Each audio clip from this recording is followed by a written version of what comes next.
yo no participaba en los conciertos de él, quizás hay muchas anécdotas, pero yo no participaba en los conciertos. ¿Y te recuerdas tanto de Mira, finalmente a mí lo que él me contó que en la ciudad que vive, en Halmstad, no es como una ciudad como Estocolmo o Gotemburgo, que esas son como cunas del metal, uno piensa siempre. Pero en Halmstad hay poquito del movimiento chico. Claro, Entonces, es una capital de provincia, de intermedio entre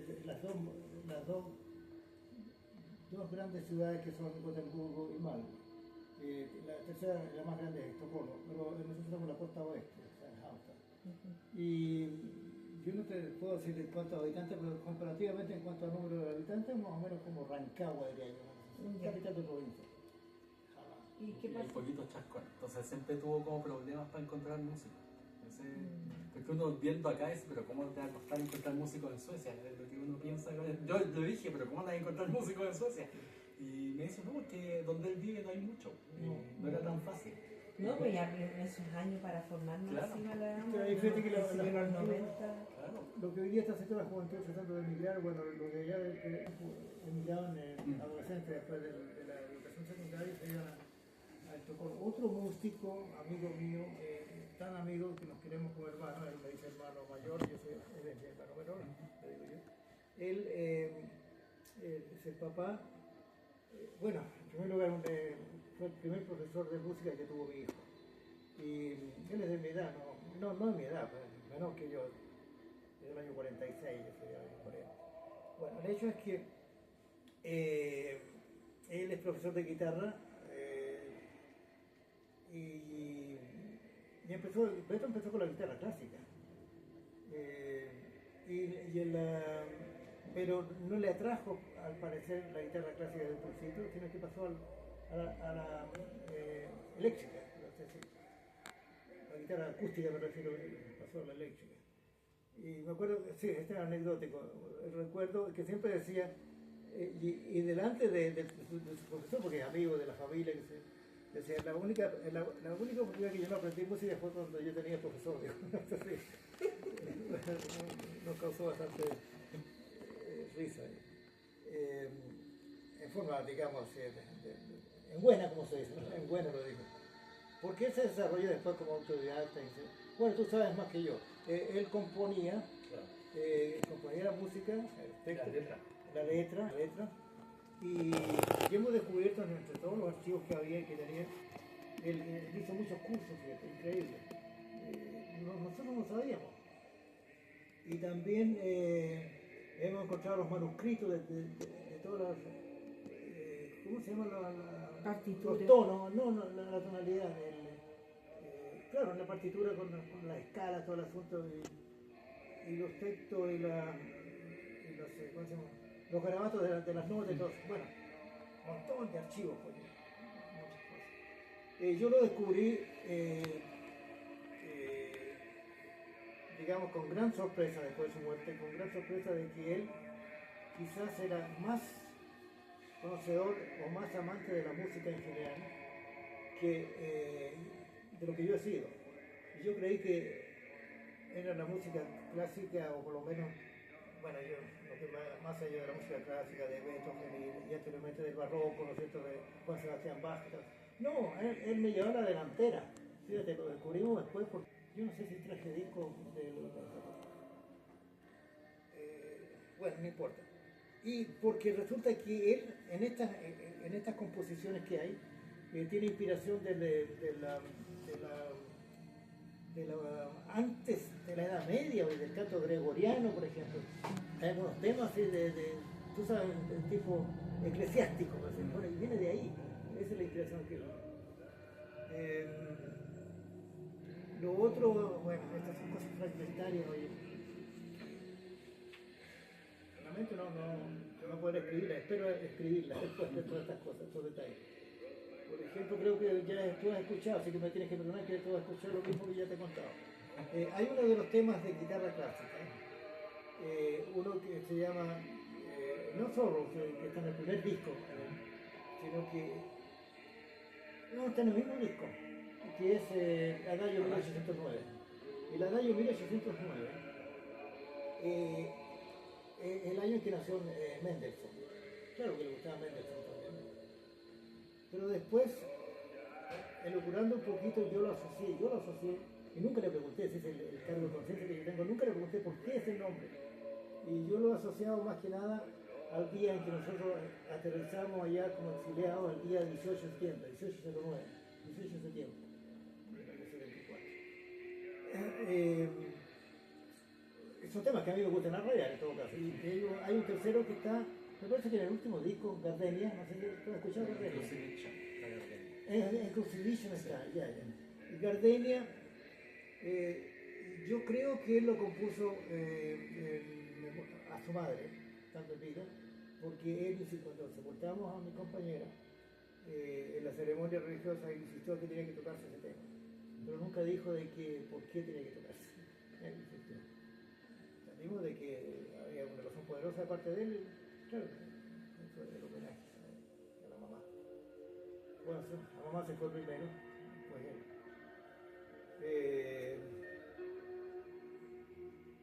Bueno, y él se fue primero que yo, porque en realidad debe ser lo contrario. Es decir, son los hijos que nos deben enterrar a nosotros, no nosotros somos hijos.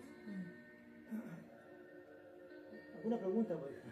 Sí, es que estaba entusiasmada escuchándolo y trataba también de imaginarme de cómo era Beto en su adolescencia y la parte donde usted viajó, la fecha que llegó a Suecia.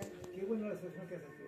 Su adolescencia yo diría que fue multifacética, porque tuvo interés, en ese sentido, genéticamente parece que heredó. ¿A qué edad llegó él allá a Suecia? Bueno, tenía 10 años, ¿no? Era bastante múltiple en sus gustos, porque muchas cosas, intentaba muchas cosas, pero por un periodo determinado. Por ejemplo, el fútbol. Le gustó, jugó fútbol. Y seguía el fútbol de todo el mundo, los mundiales, y se parece, si no diría nadie, pero era colocolino, como yo. Bueno, pues también más que nada por el asunto del fútbol, quizás también lo hizo como parte que era, como que dice, nobleza obliga, como se dice, porque en el fútbol nuestra familia estaba involucrada con Colo-Colo. No sé, tú has escuchado eso, cuéntalo tú entonces. Bueno, así ahorro palabras yo, o te lo cuento yo. Mi hermano mayor,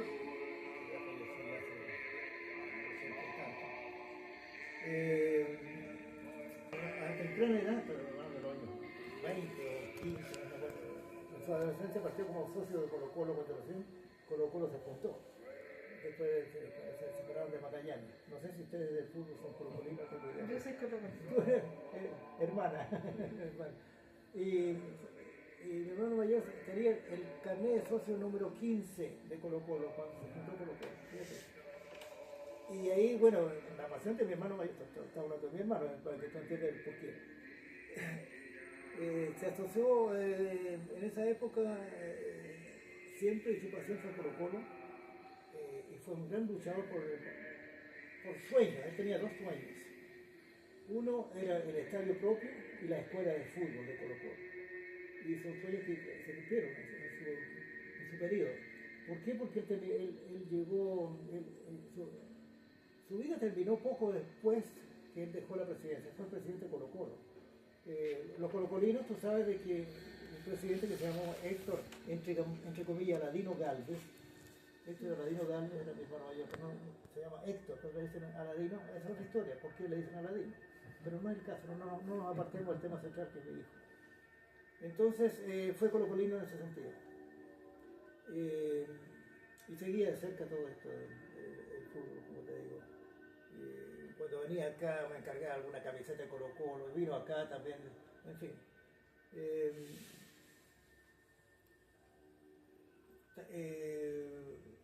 Participó en varios clubes locales de ahí también jugando fútbol. El trabajo, porque él trabajó en un periodo, trabajó en la industria Rex, que es la que hace las bicicletas, y hacía bicimotos antes, y armaba bicicletas. Hay bicicletas, esta que la satisfacción más grande tengo yo cuando voy a alguna parte en Suecia y incluso en el extranjero.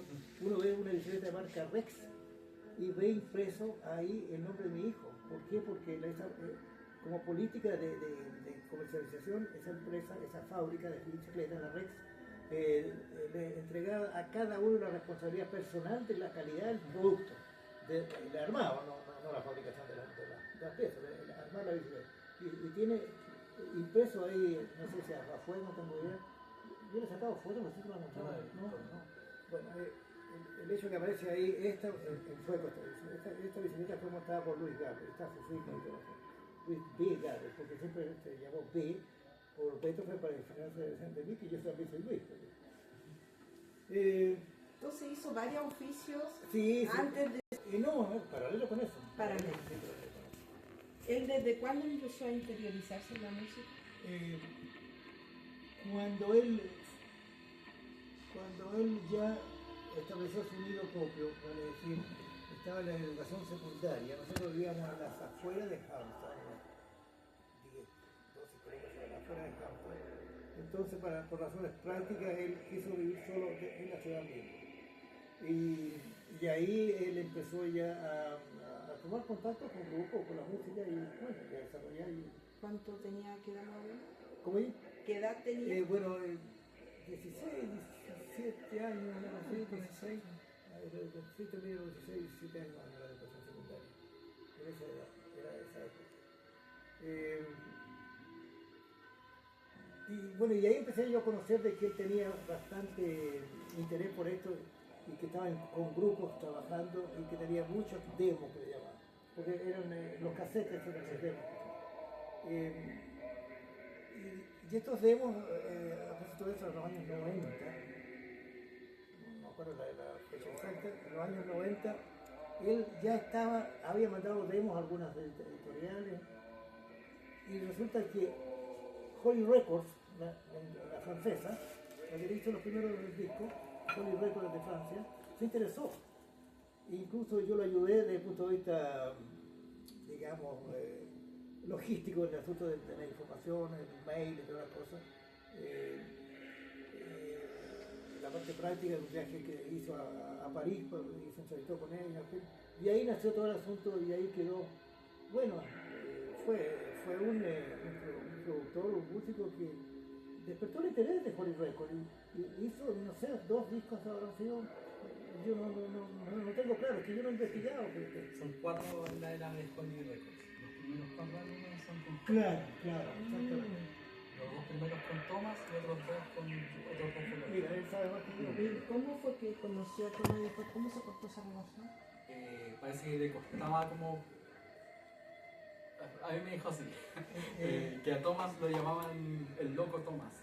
Ya, y entonces que no era tan fácil, no era tan estable. Entonces como que los primeros 2 discos todo bien y después cuando ya tenían que grabar el tercer disco no lo pudo ubicar. Estaba medio desaparecido. Y así que avanzó nomás con otro vocalista, pero le dolió sí, porque como que esa combinación de Thomas con él lo que hizo como especial en los 2 primeros discos. Y debo decirte que Tomás hoy día estuvo en la publicidad. Tomás en español. Tomás ha sufrido bastante la pérdida de esta gente.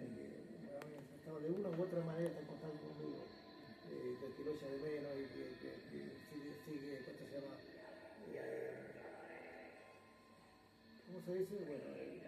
Bueno, se me olvidan las palabras.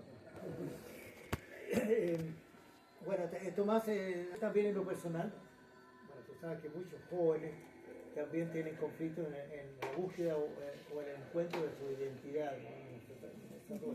Y Tomás me parece que fue víctima de eso, en el sentido de que tenía altos y bajos en su vida. Yo no digo que haya sido drogadicto, porque su mente es muy clara y todo esto.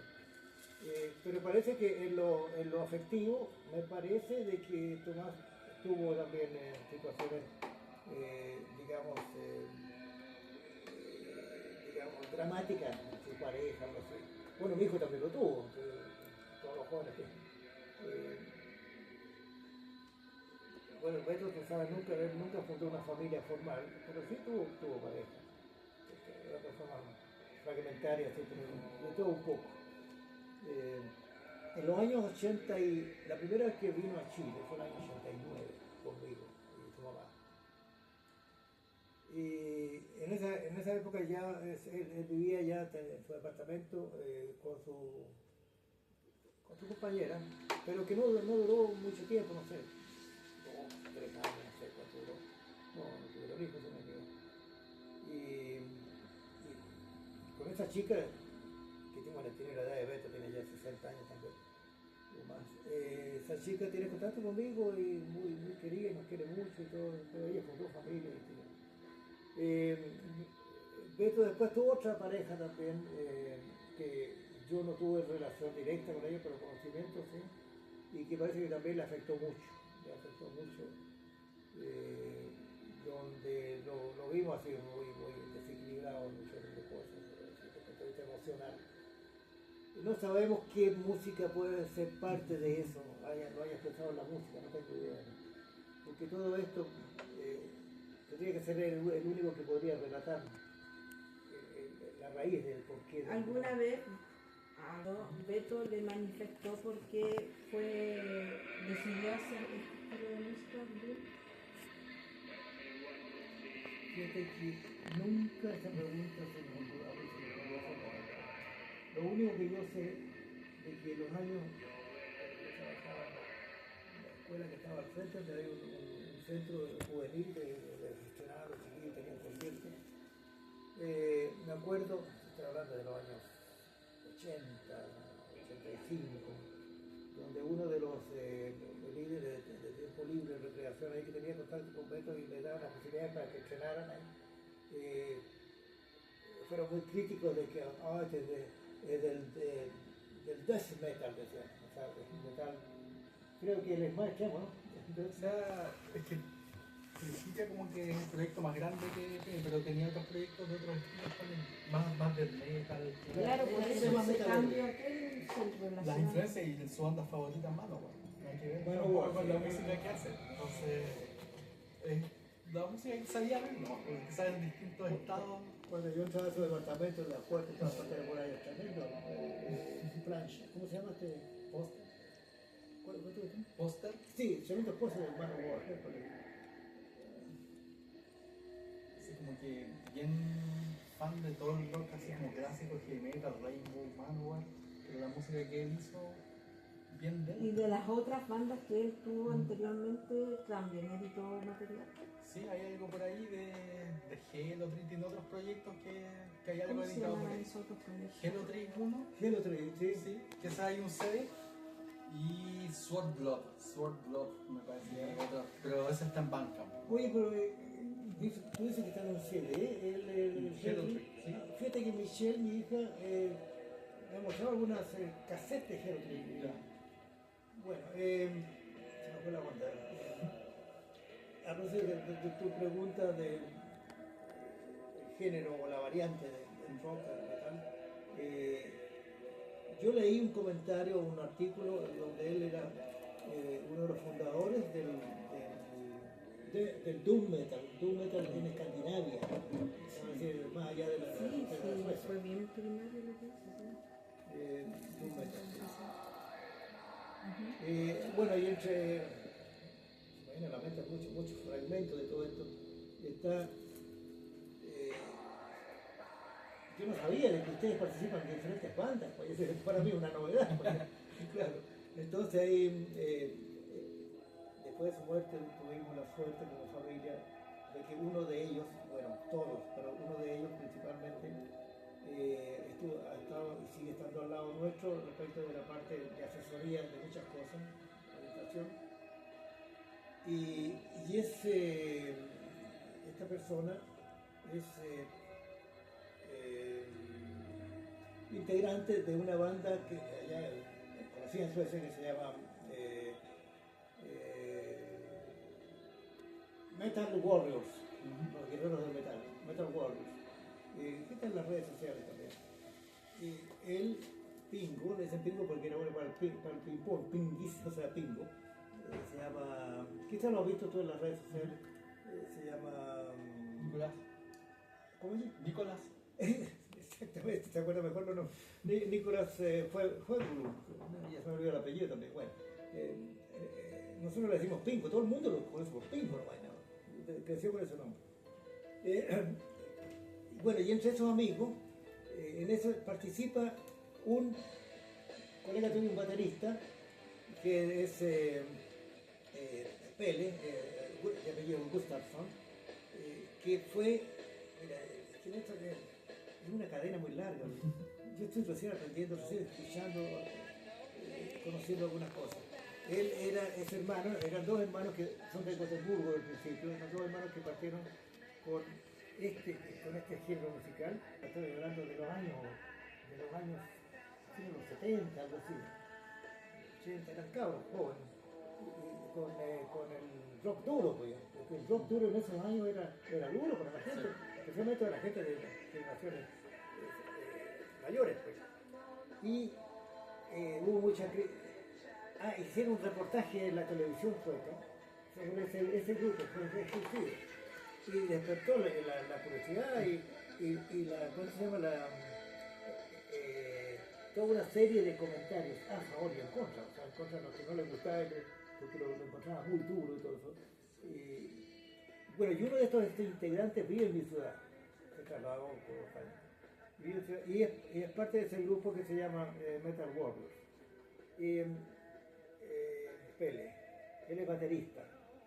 Y este es, pero fanático. Antes parece que hicieron una gira que muchos años atrás él había estado aquí en Chile. Hicieron una gira, pero él es fanático de Iron Maiden. Fanático. Entonces, para él, todo empieza con Iron Maiden y termina con Iron Maiden. Así cada vez que yo encuentro algo de Iron Maiden, si yo se lo doy o bueno, le participo. Muy simpático estos cabros. Bueno, yo he conocido tantos chiquillos muy queridos, muy íntegros, muy llenos. Pele es de Niflheim. ¿Se esa banda Niflheim? Que es como Black Trash. Sí. Él es Pele. Tú, bueno, tú sabes de Pele. Qué bueno que me ayude, oye, gracias. Y tiene una banda ahora que se llama Hellbatcher. Yeah. Que también es como Black Trash, pero como que es un proyecto actual. Sí. Y él también estuvo vinculado. Amigos de. No, pero si Beto participó también, tocó con ellos, y ellos tocaron también con el Tristeza, en De fin. los así como precursores del metal casi en Suecia. Claro, En el fondo, Todos esos músicos son de la misma. es como hablar de Lanton acá, es como ese grupo de allá de Suecia, son como la primera oleada de metaleros en Suecia. Sí, fíjate que hay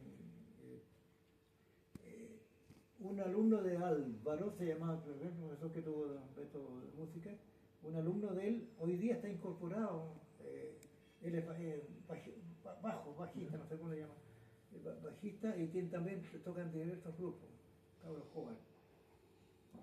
Que fue, Sí, es que están todos vinculados Claro, yo me he dado tocan cuenta. en diversas bandas, igual lo que pasa acá No se más o menos en la encuentra misma siempre la escena. misma po. gente. Sí. Es una cadena interminable. Tú también viviste allá, ¿no? No, nunca he estado allá. Trabajamos con Beto online. todo. Online nomás. Sí. Pero tienes que estar, yo te sugerido en todo caso. Sí, vamos a ir a darnos una vuelta.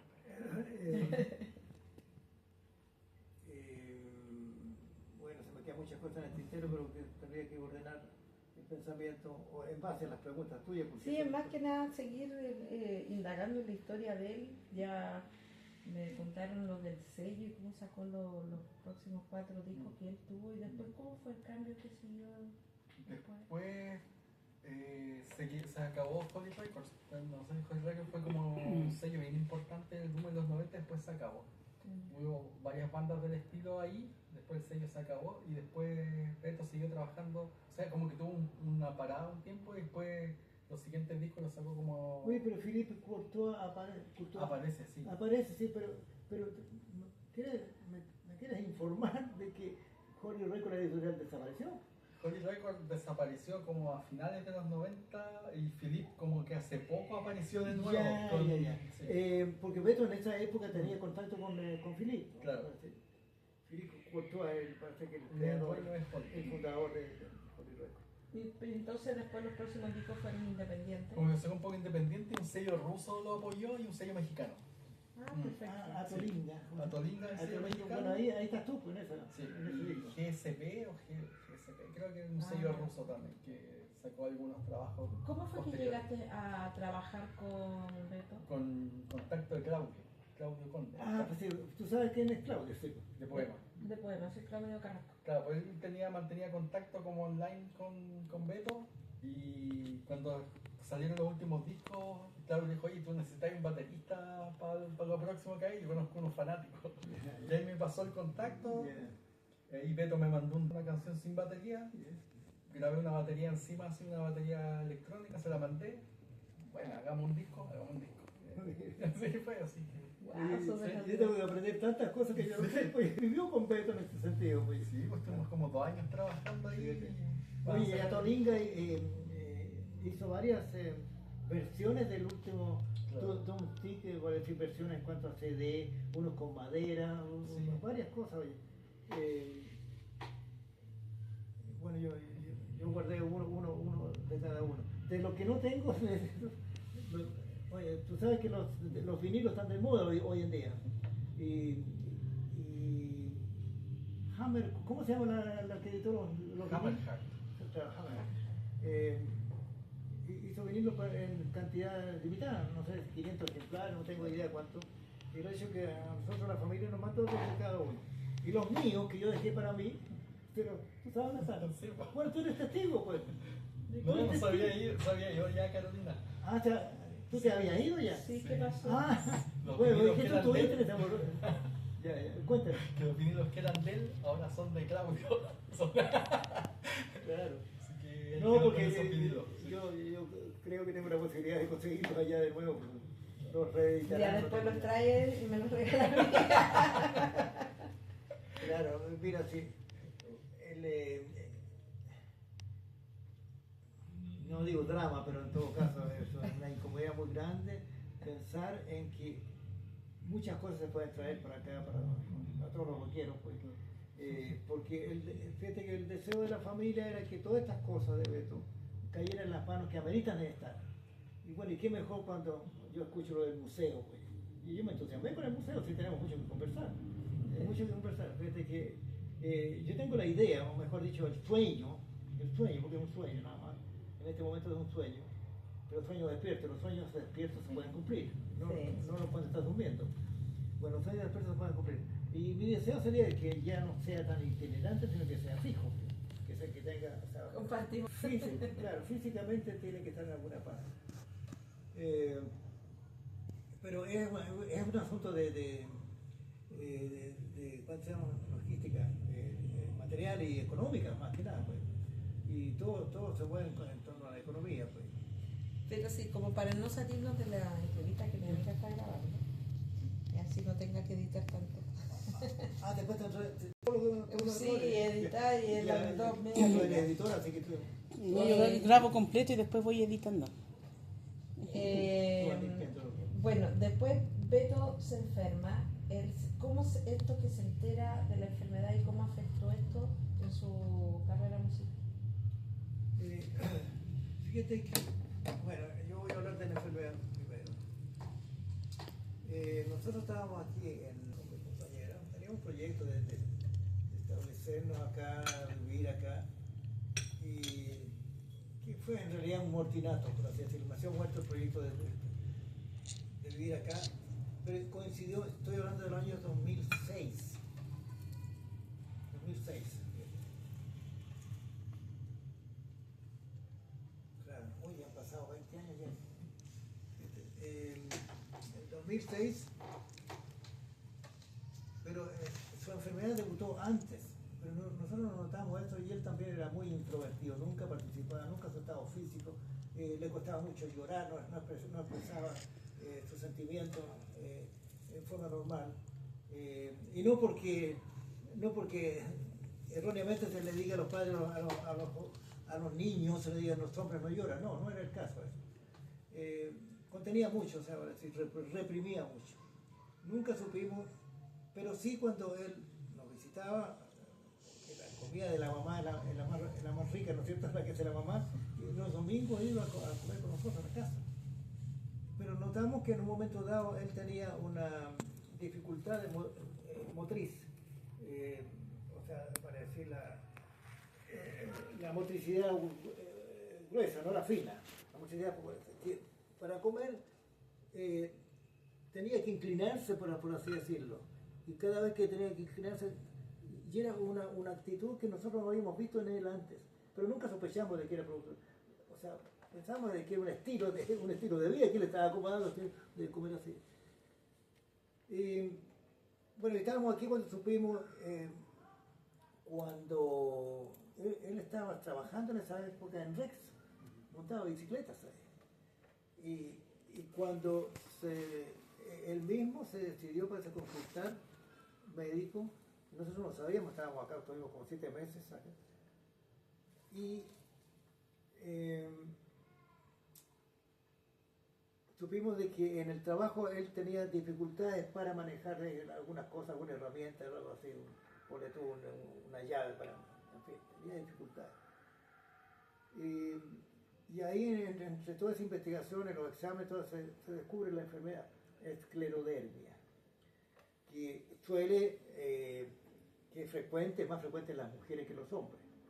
Es muy común, y debuta más o menos, promedio, a los 40 años de edad de las personas. Y esto tenía más o menos 40 años de edad cuando le debutó. Él batalló 20 años con su vida, por así decirlo. Antes el promedio de supervivencia eran 5 años. Y esta vez él duró 20 años después. Gracias a los sistemas, digamos, al avance de la medicina paliativa, por así decirlo, porque no tiene tratamiento, no tiene mejoría. Se desconoce el origen. Totalmente, es decir, no se sabe si es hereditario, no se sabe si es contagioso, si es del medio ambiente, no se sabe el origen de eso.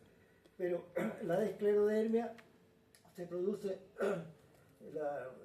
digamos, el factor dominante es el asunto de la sobreproducción de colágeno, que es, por lo que yo he sabido, que las mujeres quisieran tener producción de colágeno para arrugarse. ¿Por qué? Porque el colágeno hace que la piel se ponga rígida, se estire, por así decirlo. Y quizás ustedes han visto a alguna persona que enfermaba de eso, que me parece como que está sonriendo, pero no está sonriendo porque era ahí la elasticidad. Y Beto también mostraba más la dentadura también porque tenía elasticidad. Bueno, y esto afecta a todo el cuerpo. Y la motricidad fina también se la descubrimos después, pudimos saber, donde él ya, los dedos ya no podía estirar, no se había encogido. Pero con todo, hasta meses antes de morir, él tocaba la guitarra y podía y hacía fuerza. Eso, como te digo, duró más o menos 20 años. Pero ya después del empeoramiento, ya los meses anteriores ya fue difícil, donde una cosa que yo nunca me convencí de que fuera así tan rápido, pero mis hijas que están vinculadas con la medicina, bueno, me a entender, el papá, esto tiene su límite, esto llega hasta aquí, preparémonos porque esto va a ocurrir. Y ocurrió. Él estaba ya en una casa especial de transitoria, esperando la muerte, las cosas. Hay instituciones que, para estas personas que ya no necesitan atención intrahospitalaria, sino que fuera. Donde hay médicos, hay de todo, hay enfermeras, de todo, pero que no es en hospital, sino que son casas especiales. Y bueno, y la parte más dramática es cuando llega Michelle, mi hija, a mi casa y me dice, papá, se nos fue. Así que yo no lo vi morir, no estuve al lado de él cuando murió. Bueno, esa es la parte dramática que es imposible borrarla de la mente, por cierto. Logramos llegar una hora después y todo eso.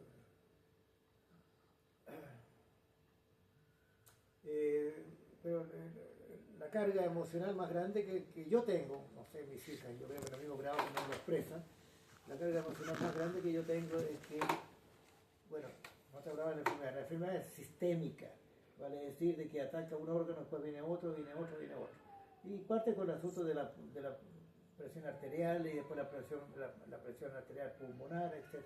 El aparato respiratorio, la primera víctima, etc. Eso operado en el Hospital Clínico de la Universidad de Gotemburgo, donde les estrenaron un sector de un pulmón, o sea, bien digo, cercenar, tengo que cortar, quedó bien de esa operación, bueno, pero la enfermedad siguió. y sistémica, como te digo, de órgano en órgano.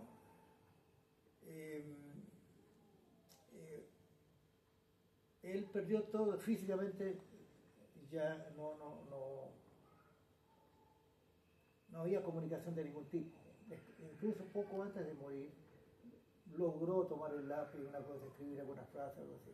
Pero lo peor de todo es que el único órgano, mejor dicho, sano, fue su mente, la conciencia. Estaba consciente de lo que venía. Sabía que era su último momento, sabía. Así es que en unas conversaciones previas ya él me dijo, papá, bueno, unos meses antes ya él estaba consciente, entre paréntesis, de esto, de la enfermedad. Él sabía que tenía su vida limitada. Incluso nos dijo la familia antes, dijo, yo no voy a pasar los 60 años de edad. Y justo murió a los 60 años de edad. ¿Y cuándo le fue declarado? ¿A los 40? ¿A los 40 fue declarado la sí, más o menos, claro, a los 40. Yo creo que sí, fue el año 2006, 2007, por ahí, 2005. 2006 estaba aquí. Bueno, lo que yo quería agregar por último, respecto de esta parte dramática de su partida, es que unos meses antes, cuando yo lo visitaba al departamento, antes que dejara su departamento, el papá, cuando podía conversar todavía, tú sabes, tú estudiaste psicología, tú sabes lo que es Desongue, o sea, la angustia ante la muerte, una cosa así, no estaba consciente. ¿Por qué? Porque tenía reacciones así de violencia verbal cuando podía expresar una cosa así, pues ya estaba consciente. Bueno, y eso es lo que más golpea, saber de que él estaba consciente, siempre estuvo consciente de su muerte. Su vida se apagó, su vida física, no la memoria. Su vida física se apagó él estando consciente. Porque generalmente ninguno de nosotros vivió la muerte, pero generalmente la muerte se pierde la conciencia también dependiendo de la enfermedad o cosas así. Los enfermos terminales de cáncer, por ejemplo, están con, ¿cómo se llama este asunto de morfina? Con morfina, por ejemplo. Incluso antes, perdón, pero la entrevista creo que el contenido de esto que no es lo más importante de la entrevista, pero permítame que no se preocupe si todo se va. Permítame que yo cuente porque a mí me hace bien también recordarlo de esta manera también.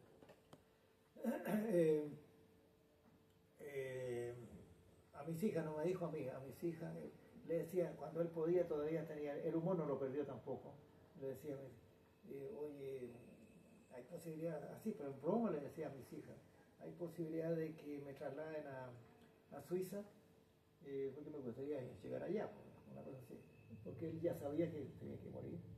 Y en Suiza era uno de los pocos países que tiene la eutanasia.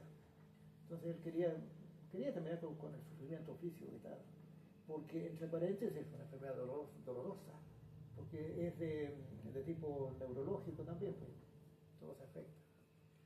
Bueno, y lo demás hay cuestiones que no ameritan quizás ponerlo, o sea, va a decir tenerlo. ¿Creen ustedes que esta enfermedad y el dolor que él estaba padeciendo a través de su enfermedad fue reflejado en alguna parte de sus letras o la música? Eso es lo que mi hija, yo creo que es la autoridad para poder decir, sí, esto dice relación con esto, porque mi hija ha estado más cerca.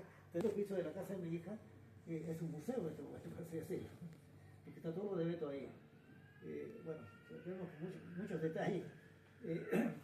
Digo museo porque a su muerte dejó como, no sé si 13 o 17 guitarras, por ejemplo. De diversos tipos, de diversas marcas y cosas así. ¿Y para qué hablar de todos estos aparatos? Pues? Sí, los CD, fíjate que yo colección de música gigante. Claro, tenía mucho. Tenía cajas completas de estas de vinilos también. Pues, y siempre hemos metal, ¿no? O también he escuchado otros estilos. Casi todo rock y metal. Y ella estaba viendo todos estos, los archivos, los manuscritos de él, Los tiene ahí ella en su casa. No sabemos cómo lo vamos a hacer. Es probable que también se traigan para acá. Bueno, es que todo depende de cómo se lo pueden exhibir también. Como importante un museo físico, no itinerante. Pues. Y por eso que la idea está. O sea, va a decir que buena idea, a mi juicio. Buena idea. Y yo creo que nos vamos a proyectar en ese sentido, de alguna manera, a ver si se puede lograr. Y bueno, para eso se requiere dos cosas: el recurso económico para poder arrendar un local, sí, y un local que sea permanente, sí, una cosa así. Porque no. Fíjate que desde el punto de vista político, y perdona para que no se me vaya la idea, desde el punto de vista político, te lo digo sinceramente, sin sentir en cuanto se llama, o sea, sin temor a sacarme la máscara política, por así decirlo. Yo quería de que Janet Jara ganara. ¿Por qué? O sea, quería en el deseo, pero no veía que es difícil. Porque existía la posibilidad a través de eso, un compromiso, porque un gobierno progresista, entre comillas, no lo podemos comparar con el que se nos viene. Entonces, perdona que me exprese así, porque creo que estamos de acuerdo, ¿no? Porque no van a favorecer este rubro o esta orientación musical. No, nosotros no somos de ellos. Entonces, yo tenía esa idea. ¿Y cuál era? Desde el punto de vista político, acceder a eso, de la posibilidad del ministerio de... Qué lástima que estamos tan vistos. Existe un ministerio que es el Ministerio de Bienes Nacionales, exacto. El Ministerio de Bienes Nacionales tiene propiedades en muchas partes, que son del Estado, y que las entrega en comodato. Yo he participado en algunas partes ahí donde los comodatos siempre tienen un tiempo limitado, pero se renuevan, 20, 30 años, una cosa así. Y esa es una posibilidad, pero ahora es muy lejana esa posibilidad, pero la idea está. Ahora, si hay contacto con la derecha, la extrema derecha, decir, bueno, necesitamos, es algo, es una quimera, es algo, diría yo. ¿Le hago una consulta, don Luis? No me digas no, por favor. Ya, perdón, Luis. Perdón, no. ¿Le hago una consulta, Luis? Sí.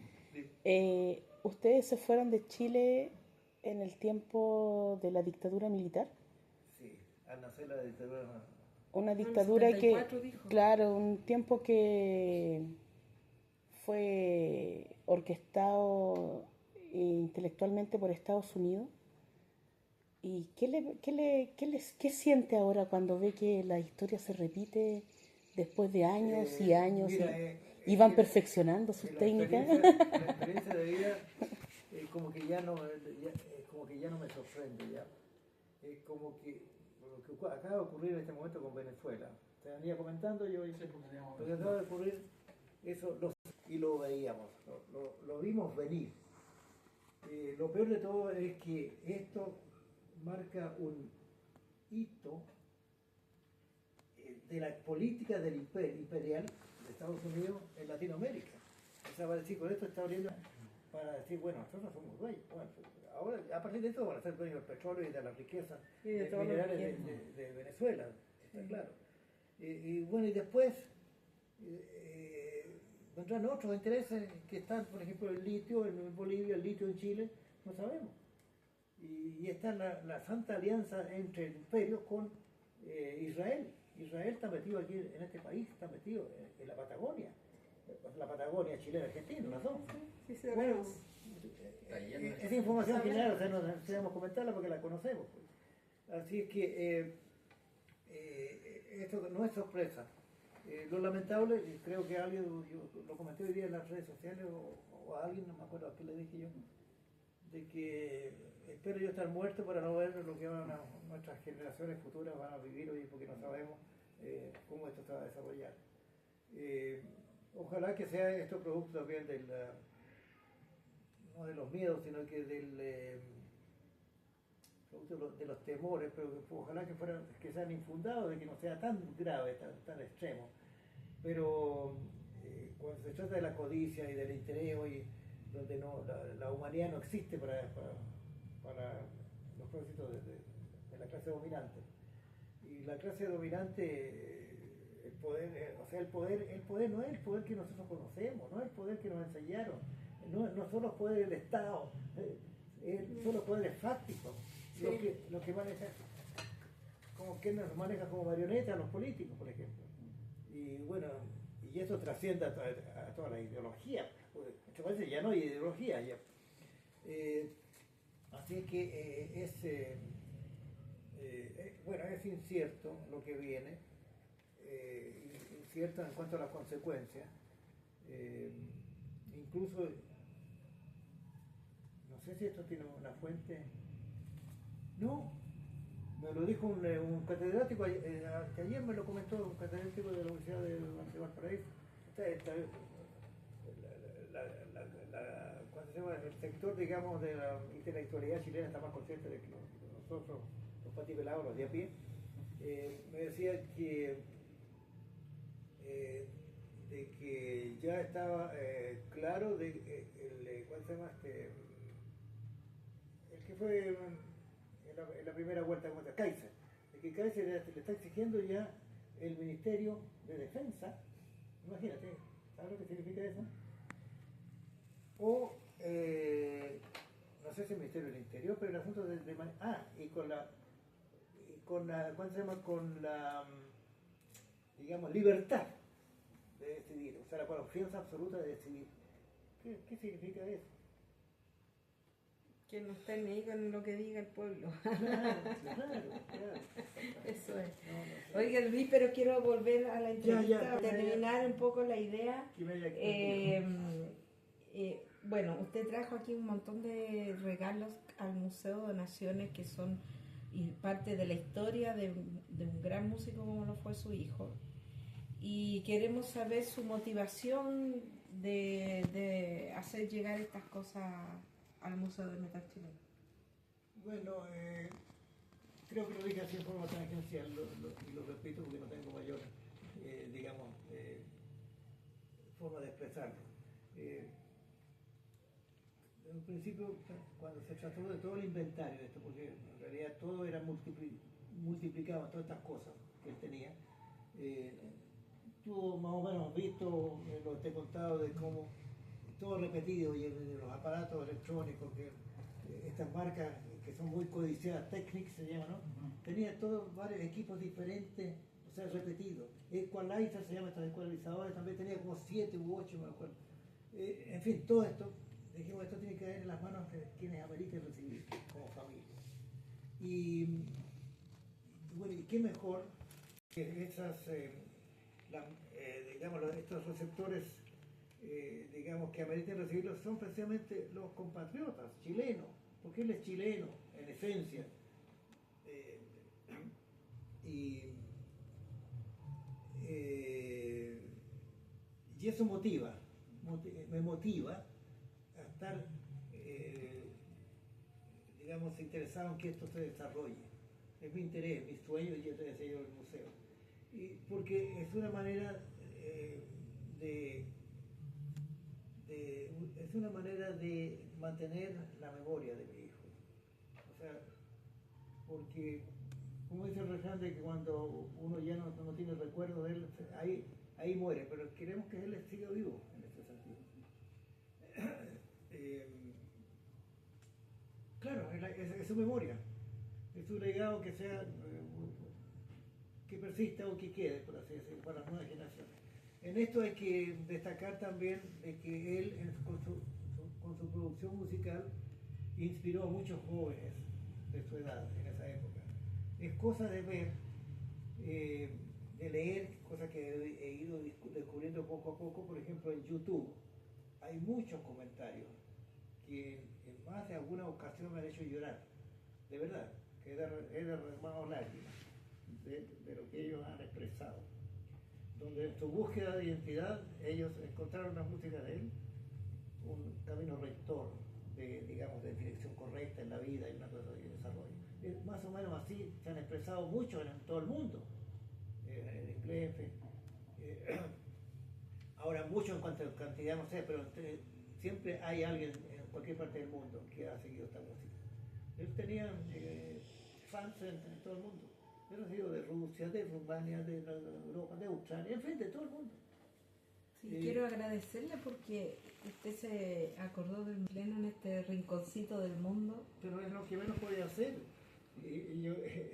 Y tú llegaste de visita allá al acto ese de conmemoración que hicieron los cabros de ahí del monte. Llegó la persona precisa en el momento preciso, tú. Gracias. Porque nos presentaron a ti del metal, pues.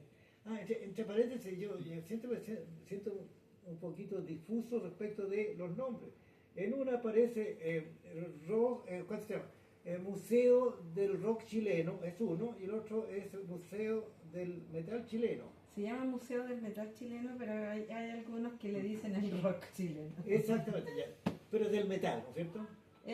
Sí, abarcamos un poco también la historia del rock porque obviamente fueron los precursores del movimiento metal, pero especialmente el museo es dedicado al metal. No hablemos de los precursores porque me llevas a mi juventud, pues si resulta que el rock, pero claro. El rock and roll, por ejemplo, es cuando yo era adolescente, era estudiante, me acuerdo, Bill Haley, los Cometas, en fin, Elvis Presley, bueno, pero resulta que ese rock no nació ahí. O sea, mejor dicho, la inspiración, tú lo has leído quizás más que yo, tiene inspiración de Ludwig van Beethoven. Así es. La música beethoveniana está en el rock. Sí. Y por feliz coincidencia, mi hijo se llama Luis Beethoven. ¿Sabes? Bueno, ¿tú sabes por qué se llama Beethoven? Sí, porque usted me contó. La familia, claro. Sí. Donde con Irma, mi compañera, tuvimos una discusión donde ella me dijo, oye, pues no será mucho, será exagerar poner el Ludwig van Beethoven. No, es que Ludwig, yo le decía, es que Ludwig es Luis en todos los idiomas. O sea, en alemán, en sueco, Ludwig es Luis. Pero Beethoven se llama Luis de Beethoven. En francés Luis, o sea, va a decir con O-U-I-S. Pero, como era de origen austríaco-alemán, se llamó Ludwig. Bueno, pero al final convinimos de que se iba a llamar Luis Beethoven nomás ya. Ahí quedaron las dos partes contentas, por así decirlo. No, yo fui beethoveniano desde no digo la niñez, pero sí la adolescencia, los 14, 15 años, por ahí me picó el bicho de la música selecta y la música clásica y Beethoven también, por cierto. Claro, algunos me han dicho de que soy más beethoveniano que Beethoven, ¿no es cierto? Eso no puede ser. Pero sí conozco algo respecto a la biografía de Ludwig van Beethoven, la historia, la vida de él y todo eso. Yo he ilustrado a algunos profesores de música porque en su currículum no está estos asuntos de saber más que nada es la técnica musical, ¿no es cierto? Pero la vida de los músicos no